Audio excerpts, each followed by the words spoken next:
Welcome to the INFOWARS Nightly News. I'm Darren McBreen. It is Friday, May 30th, 2014. And here's a quick look what's coming up. Tonight, how militarizing federal agents makes U.S. citizens potential targets. And INFOWARS continues exclusive coverage of Bilderberg 2014. All over the news that a lot of even U.S. publications are saying, yeah, this looks pretty serious. Why isn't this being covered? I mean, they're going now from ignoring it to laughing at us and admitting it's real to not laughing at us. Only a few publications called us people that believe in space aliens and lizards.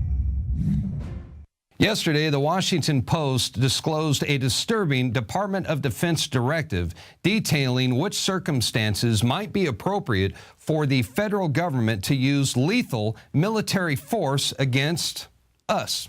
That's right, the American people.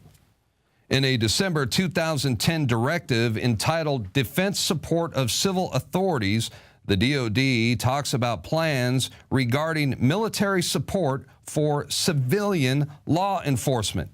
So much for posse comitatus, another blatant constitutional violation, as it looks like the federal government continues to prepare for war against the American people. Now, this would go into effect in the event of a large-scale, unexpected civil disturbance when federal action, including the use of military force, will be authorized by the President, the Secretary of Defense, or other civil authorities. Now, don't act so surprised, folks. I mean, we've been warning you about this for a very long time. And don't forget, it was the DoD training manuals that we discovered last year, along with the official DHS studies. They listed the Patriot Movement, the Liberty Movement, and the Tea Party as potential terrorists, along with parents who homeschool their children, returning veterans, law-abiding gun owners, and you, the conspiracy theorist watching this right now, you might be a potential terrorist according to the insane federal government. Now, the DoD training manual says, for example, nowadays, instead of dressing in sheets or publicly espousing hate messages, many extremists will talk of individual liberties and states' rights. Thomas Jefferson, George Washington, and they also talk about how to make the world a better place. That's right. It also says that the founding fathers would not be welcome in today's military. And I'm telling you, we are just one false flag terror attack away from a total federal takeover. Now, just look at the nation's police departments, for example. They are totally militarized. They've got SWAT teams. They have armored vehicles designed for warfare. They have unmanned drones. I mean, they already resemble an occupying army. Meanwhile, the DHS is stockpiling billions of rounds of ammunition, and the U.S. military just built a $96 million training facility in Virginia that looks just like an American city. Our very own Staff Sergeant Joe Biggs and David Knight, they were able to get exclusive footage of the training facility just before being detained by military police.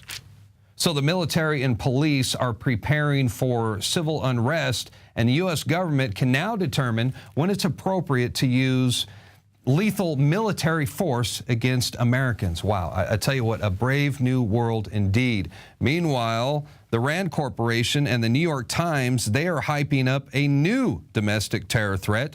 The Rand Corporation is working with the CIA, the FBI, the National Counterterrorism Center, and the DHS to hustle in the next phase in the perpetual war on manufactured terrorism. This is in an article on Infowars.com by Kurt Nimmo. We are now supposed to be worried about American-born and bred terrorists trained by al-Nusra in Syria returning home to wage jihad in the heartland. And this comes after a reported suicide truck bombing allegedly conducted by an unidentified American in Syria. So this is a shadowy and nameless American terrorist. Sounds like a CIA co-op to me. I mean, they're the ones that created the various al-Qaeda terrorist groups to begin with. Yes, our government funds al-Qaeda, or better known around here as al-Qaeda. Now, yesterday was the start of the Bilderberg Conference in Copenhagen, Denmark, and as usual, Most of the media outlets, with the exception of a handful of alternative media sites, are completely ignoring this historical event that is attended each year for the last, 50 years or so by the most influential people in the world. INFOWARS, however, continues to put this globalist event and their secretive agenda front and center. And joining us now from Copenhagen, Denmark, is INFOWARS Nightly News anchor David Knight, bringing us exclusive coverage from Bilderberg 2014. Hey, right off the bat, tell us a little bit about the significance of the mainstream media blackout when it comes to Bilderberg, because, we're talking about the most powerful organization in the world, basically fixing the world policies behind closed doors, yet there continues to be a blackout when it comes to these meetings, almost as if the power elite controls the mainstream media.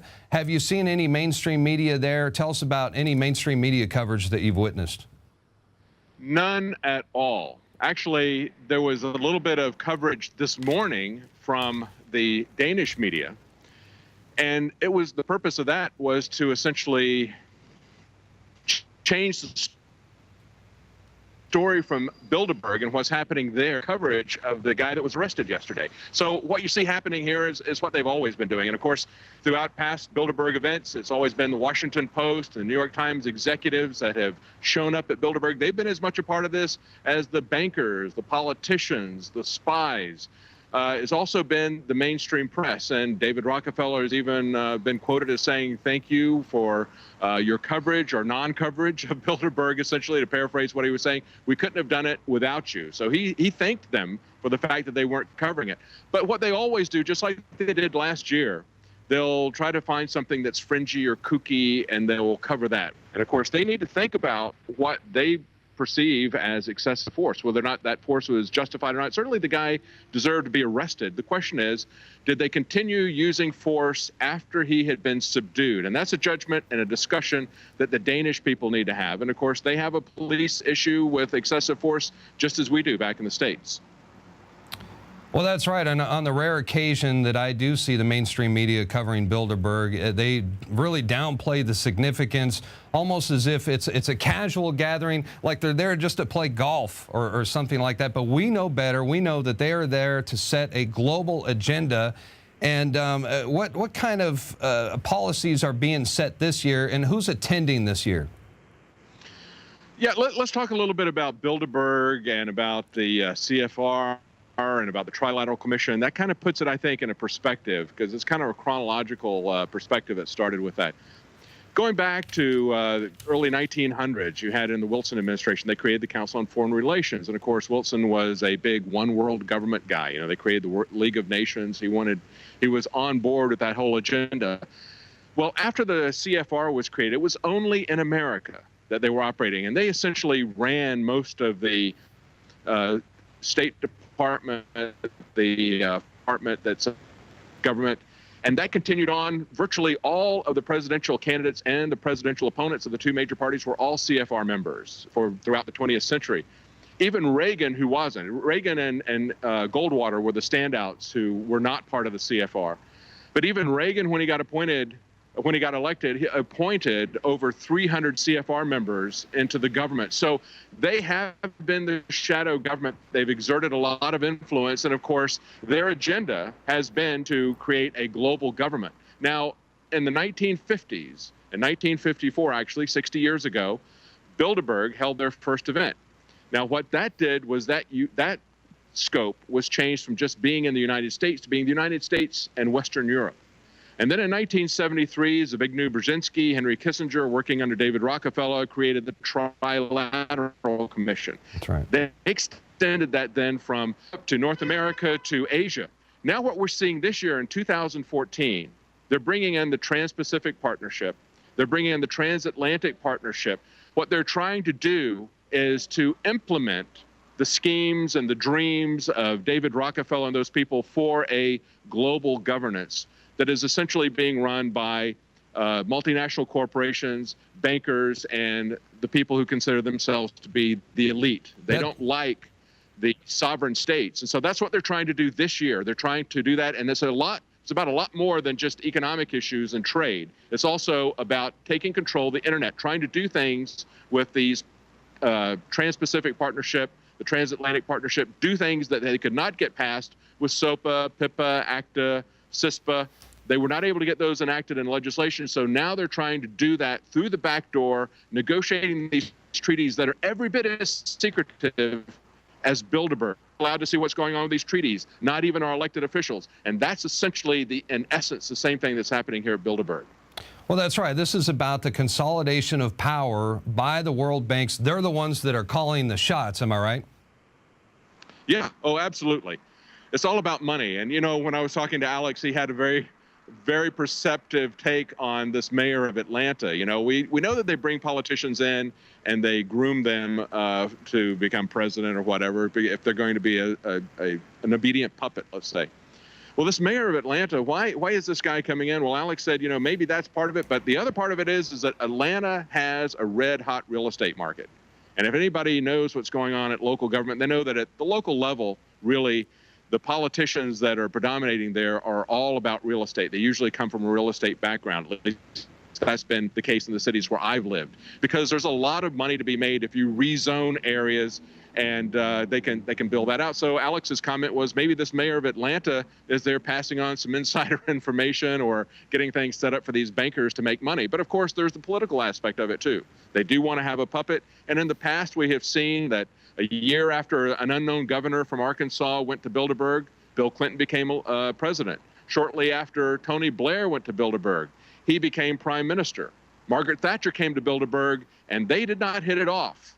She was very angry with their agenda once she found out what was going on, and within 1 year, she was replaced by essentially an internal coup within her own party. They removed her.